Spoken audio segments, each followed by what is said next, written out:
with the internet and with, I think, pulling people, interesting people into it, it's exploding.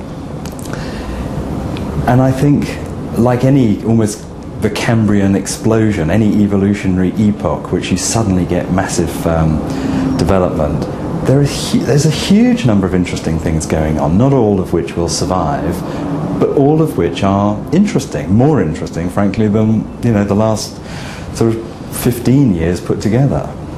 And that's exciting. So I mean, that excites me. And the Brainjuicer story, which is one of innovation. I mean, I invented something called the Mind Reader, just to find out what a large number of people think and feel about any subject.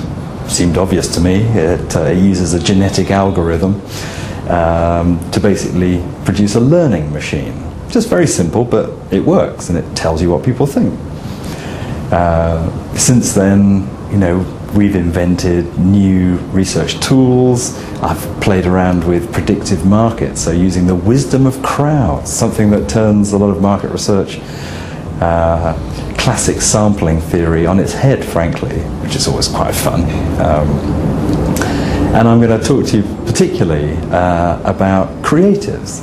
My mission was to try and find a way to create a test that can identify the naturally gifted creatives in the population. So like an IQ test, if you will, but one that actually we could find, not just people who look creative, but those who are actually creative, people who can produce interesting things. And it became a labour of love. I mean, it took a long time to crack, but I think we've done it, and it's no doubt can be improved.